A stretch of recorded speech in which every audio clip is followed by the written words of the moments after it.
Você já se perguntou quão difícil realmente é entrar no curso de medicina?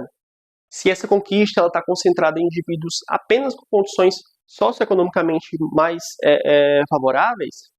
Ou se porventura passou aquele questionamento de que quem entra em medicina são indivíduos apenas fora da curva? Bom, fica aqui no vídeo que eu vou te contar a minha trajetória até o curso de medicina de uma das faculdades mais renomadas do país. Seja muito bem-vindo ao primeiro vídeo oficial do canal. Me chamo Fagner Henrique, estou indo para o terceiro ano do curso de medicina da Universidade Federal de São Paulo, a Unifesp, ou, carinhosamente, Escola Paulista de Medicina.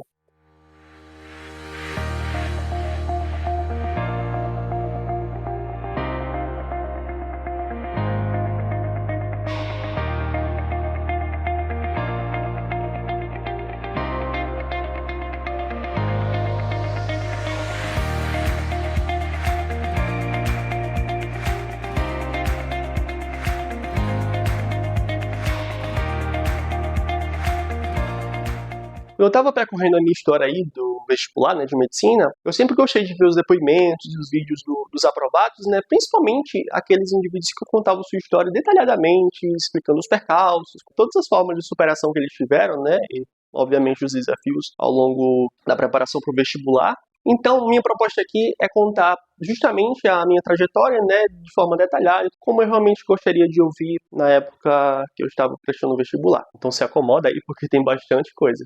Bom, eu sou de uma cidade chamada Monteiro, que fica no interior da Paraíba, tem 30 e poucos mil habitantes, é bem pequenininha mesmo, né, e foi lá onde eu cresci. Eu me envolvo com atividades de trabalho, laborais, desde os meus 8 anos de idade. Minha avó, ela tinha, né, uma banca de verdura lá na minha cidade, geralmente era as sextas e os sábados, e eu gostava de ajudar ela, né, ninguém me obrigava a ir, né, pra lá, mas eu gostava de ficar lá com ela. Era um divertimento pra mim, porque além de ajudar ela, de auxiliar e tal, eu comia bastante fruta ali ao longo do dia, de graça, então era uma maravilha pra mim. Então ali por volta dos 8 anos de idade, né, eu comecei a ter essas atividades, né, mas pra mim era uma brincadeira, porque eu realmente ia pra me divertir, gostava e tudo mais. Mas aí me veio essa vontade de querer vender alguma coisa, de querer trabalhar, vender alguma coisa, e aí ali na maior inocência, né? Eu via o pessoal vendendo, crianças, né, da minha idade também e tal, vendendo as coisas, e eu queria, porque queria, não tinha um propósito ali financeiro envolvido em si, né? Era mais pela atividade de fazer mesmo. E aí nessa idade, né, acho que dos 8 ali, 10, 11 anos,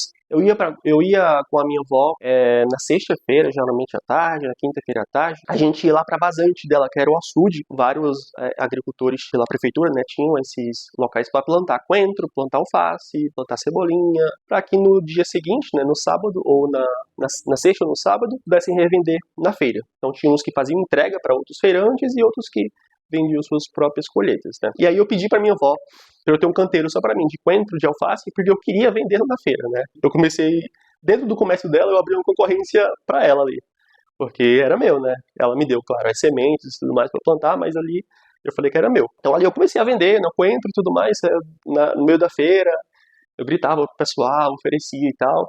E aí, como eu falei, era um maior divertimento pra mim. E aí o pessoal também via, né, uma criança ali e tal, que eu acho que não tinha muito a ideia de exploração infantil lá na minha cidade. Então era mais bonitinho ver isso por aí, né? Tipo, é problemático, obviamente, né? Mas era a realidade da época.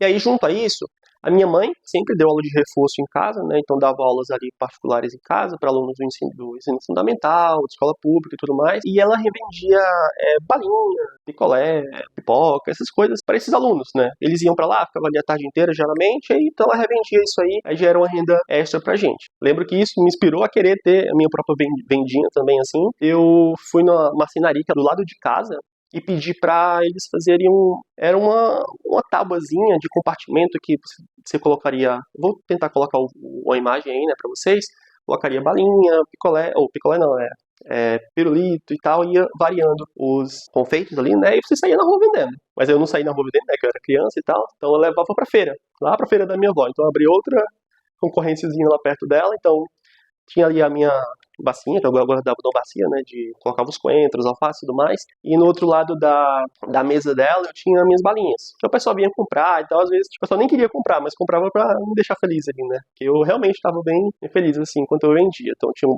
bonezinho, tinha uma pochete de moedinha, sabe, eu lembro como se fosse hoje, assim, e lembro com bastante alegria. E aí isso eu deveria ter uns 10, 12 anos. E aí também tive a época lá na época do São João sempre tem pipas, o pessoal gosta de soltar pipa. E aí eu aprendi a fazer as pipas, né, e começava a vender. Eu vendi por R$1, R$2, o pessoal, as crianças da rua, né, passavam com seus pais, geralmente vinham na minha barraquinha. Eu realmente montei uma barraquinha lá na frente de casa e vendia, né? Em 2 semanas eu fiz R$20, eu vendi 20 pipas, era R$1. E ali, tudo do nada, né? Ia criando, eu vinha à vontade de fazer isso, e esse dinheiro, tipo, eu guardava pra mim, né? Eu comprava as coisas e tal, comprava alguma bobagem. Não teve essa necessidade de trabalhar pra ajudar em casa, né, e tal. Quanto a isso, eu não posso reclamar, né? Sempre teve tudo dentro de casa.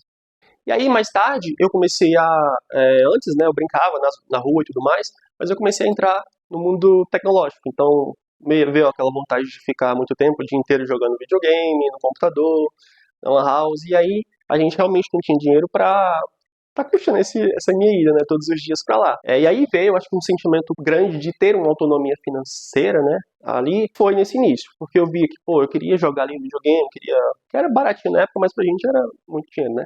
Eu queria ir ali todo dia, depois da escola, que eu, nesse período, tipo, nunca faltei aula, né, tal, sempre fui muito dedicado. Minha mãe só deixava eu fazer as coisas também depois que terminasse a lição e tudo mais, tanto isso de trabalho, né, isso sempre foi muito respeitado. Então, eu sempre gostei, né, desde dessa época, 13 anos e tal, comecei a me envolver com o computador, com videogame, e gostava muito de jogar. Só que eu não tinha dinheiro, né, pra jogar. Então, às vezes eu ia assistir lá o pessoal jogando e tudo mais, só que aí veio aquela vontade de querer estar jogando direto. Então, um vício mesmo, né. E aí, eu tive essa ideia, né, de trabalhar. Eu continuava, né, ajudando a minha avó lá na feira, agora mais velha, né, tal, essas coisas que eu vendia eu parei. Ela já me dava algum dinheirinho ali, eu não pedia, né, mas ela me dava. E aí com esse dinheiro que ela me dava, eu ia jogar na lan house, só que aí eu queria mais, né. Então, tem um comércio lá que é de carroça, tipo, você meio que freta, você é alugado pra levar a feira de alguma pessoa até a casa dela, né. Lá é tudo pertinho, assim, então é rapidinho pra levar. Os meninos lá, né, geralmente ficavam num posto, assim, né, específico, onde você ficava com sua carroça, esperando alguém, eu vou colocar a imagem de carroça aí, não sei se você conhece, fica ali no posto esperando, vir alguém, chamar você e contratar o seu serviço, sabe? E aí, geralmente, era R$2, R$3, quando alguém dava R$5, era a melhor coisa do dia, sabe? No dia tirava o quê? R$20 no máximo, 22, por aí, porque era R$2 por pessoa, né, geralmente. Mas aí, então, eu pegava esse dinheiro, geralmente no sábado, né, eu trabalhava de manhã até a tarde, e à noite eu ia pra lan house, ficava lá jogando, e no domingo também, ficava o dia inteiro. Mas isso tudo com o meu próprio dinheiro. Isso da feira seria no sábado. Ao longo da semana, eu vendia picolé, né, então de manhã eu estudava, acho que eu tava no meu 8º, no nono do ensino fundamental, e aí de manhã eu estudava, né, chegava em casa, tomava banho, almoçava e tal, e às umas 2 horas eu ia vender picolé na rua. Tem uns carrinhos, acho que eu já vi aqui em São Paulo alguns carrinhos, mas é um pouco raro, lá é bem comum. Então eu ficava das 2 até as 5, 5 e pouquinho vendendo picolé na rua, né? Aí conseguia uma rendinha ali também, ao longo da semana, e eu não lembro muito bem com o que eu gastava, mas a coisa mais forte que eu lembro é que eu gostava de ir pra lan house com esse dinheiro. E aí, bom, nessa ida, lan house, né, e tal, que eu ia realmente pra jogar jogo, essas coisas, inclusive foi nessa época que eu aprendi a editar vídeo, aprendi a mexer em Photoshop, CorelDRAW, peguei uma boa base de inglês, que eu jogava com indivíduos do exterior, né, e tal, ensinava português pra eles me ensinavam inglês, espanhol, então foi uma troca bem legal, assim, fiz vários amigos também, né, todos virtuais, mas aí começou esse mundo de vestibular na minha cabeça, esse mundo de estudo. Minha mãe sempre me influenciou muito a estudar, né, ela sempre falou que ela não conseguiu terminar os estudos e tudo mais. Ela terminou, né, o ensino médio, mas não conseguiu dar continuidade à graduação. Então ela sempre me incentivou a estudar, né. Como eu falei, desde pequena ela sempre cobrou que eu estudasse, que eu fizesse essas lições antes de qualquer atividade. Ela sempre vinha para me ajudar, mas eu era o cara que gostava de fazer tudo sozinho, então ela vinha ajudar em uma atividade, eu gostava de fazer sozinho para criar essa autonomia. Aí ela fala isso com muito orgulho até hoje para todo mundo. Tem o Instituto Federal da Paraíba, né, o IFPB, que é uma escola bem forte lá, né, tipo, eles davam bolsa, tinha uma estrutura bem legal comparada às outras escolas que a gente tinha na época, e se tornou meu sonho ali entrar naquela escola, né, foi o primeiro vestibular que eu tive contato assim na vida. Teve livro obrigatório, eu lembro que foi o de Guimarães Rosa, foi o primeiro livro que eu li na vida e tudo mais, me preparei ali pro vestibular, estudei direitinho, né, assim, direitinho entre aspas, né, não tinha orientação nenhuma, era mais eu sozinho. E aí veio essa necessidade de querer estudar. Naqueles jogos que eu jogava, né, o dia inteiro, eu vi que tinha uma possibilidade de eu ter contato com outros mundos, com outras culturas, com outras cidades e tudo mais, se eu me empenhasse, né. Então nesses jogos eu conheci o que era a cidade de São Paulo, né, tipo, que tinha aqui, o que era uma faculdade grande, o que era um curso de computação, o que era curso de engenharia, o que era o mundo externo ao que eu estava vivendo ali, né, meio fechadinho. E isso tudo em contato com outras pessoas, né, no meio virtual. E aí veio essa necessidade de querer crescer, né, querer ir para algum lugar diferente, querer me desenvolver, e eu via os estudos como a única porta para que isso acontecesse. Eu acho que eu estava no 9º ano do ensino médio, eu precisava de um computador, a questão de querer jogar e tal já estava um pouquinho diminuída, eu queria realmente dar esse início à minha vida de estudos, né? Só que aí, novamente, o computador na época era 1.300, foi a época que eu comprei o meu, né? Por aí, a gente obviamente não tinha como pagar. Eu saí desses empregos que eu tava, picolé, a feira e tudo mais, e aí eu aceitei um emprego para trabalhar com a pessoa,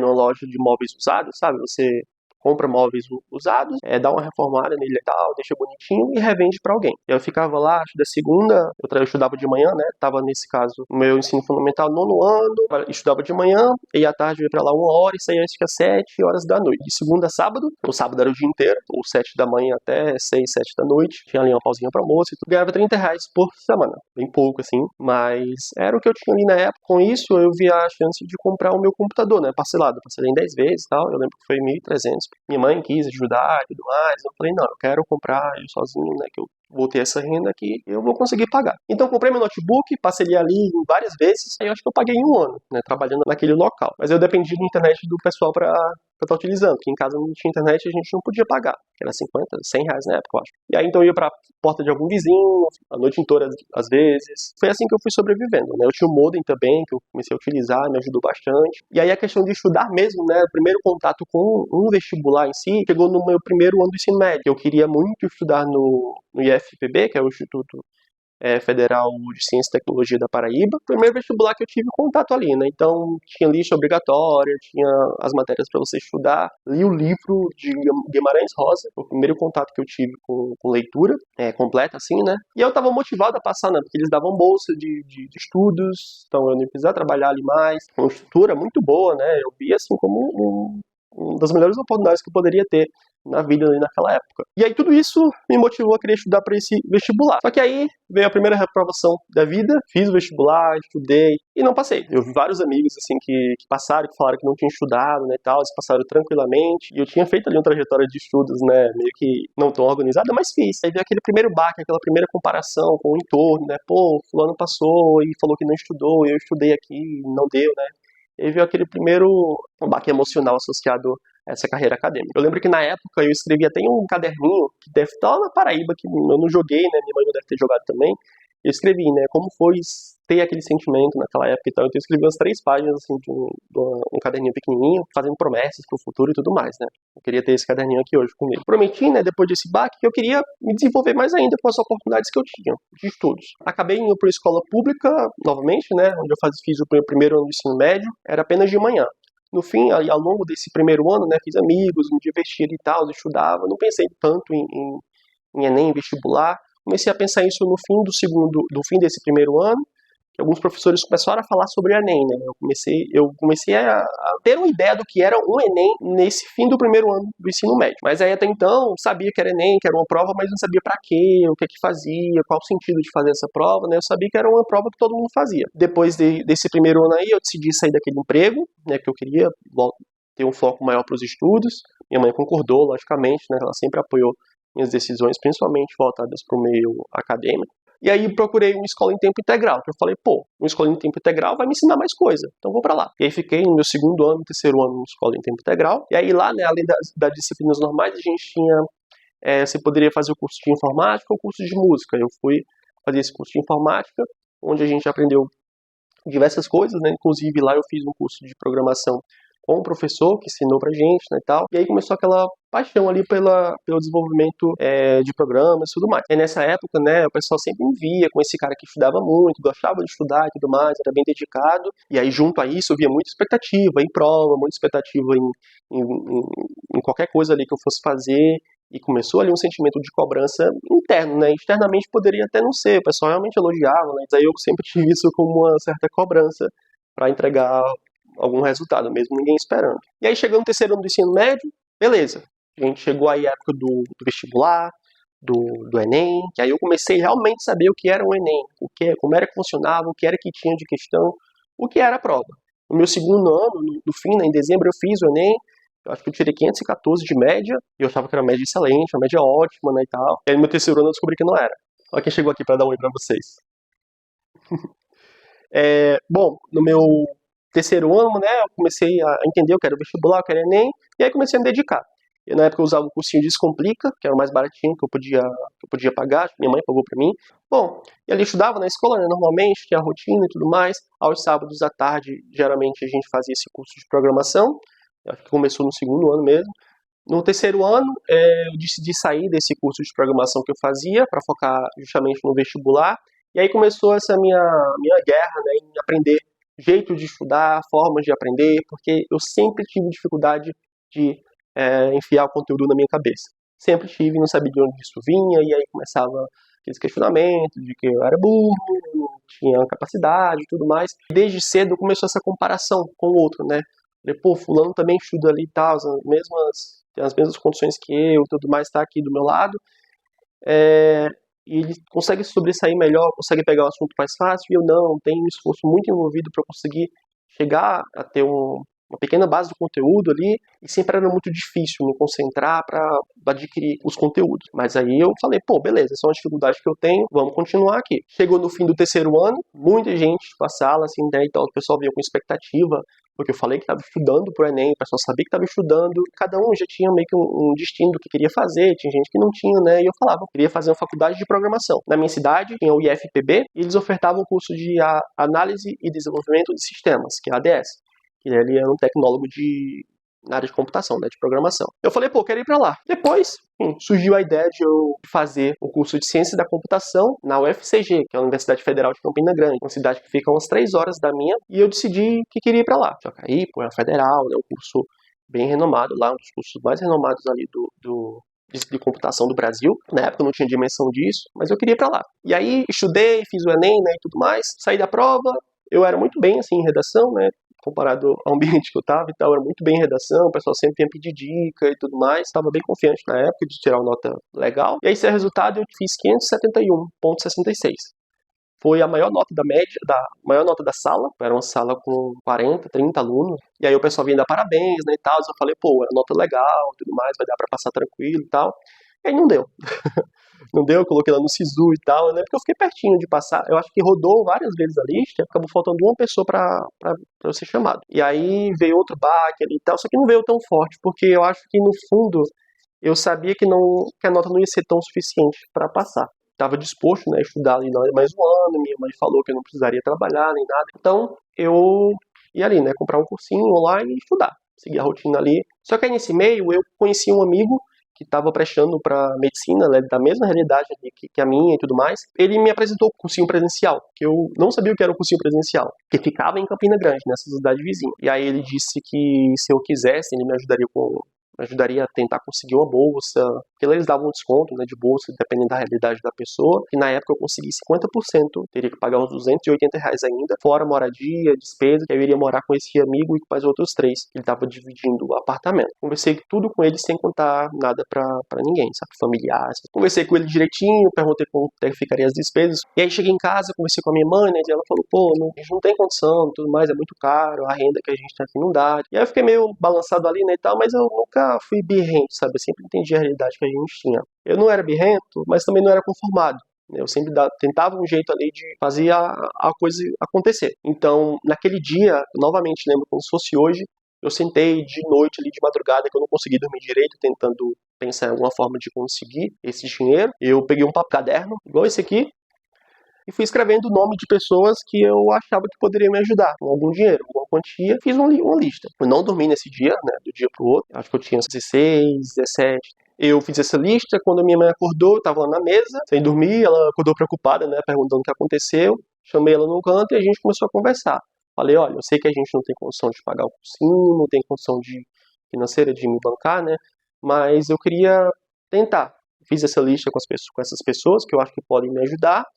e eu queria que a senhora fosse comigo na casa de cada uma delas pra gente conversar. E aí eu lembro que nesse mesmo dia, ela tinha uma bicicleta, né, com garupa, assim, e aí eu fui com ela na casa de cada uma daquelas pessoas, foi à tarde, a gente foi na casa de cada uma, e aí foi maravilhoso, porque cada uma dessas pessoas conhecia alguém, tipo, além da pessoa ajudar, né, alguns não puderam, conhecia alguém que poderia ajudar, então essa rede foi ficando gigante, assim. E aí um ajudava com R$ 5, com R$ 10, com 20, 50, e todo mês minha mãe, eles comprometeram a dar esse dinheiro pra minha mãe, né, ela ia na casa desse pessoal pegar, ou alunos iam lá em casa entregar, ela juntava essa renda e mandava para mim, para pagar as despesas. E aí, em 2016, em janeiro, fui para Campina Grande. Então, saí de casa ali, acho que eu tinha 17 anos, cidade, morar sozinho, colegas, começar ali meu primeiro ano do cursinho.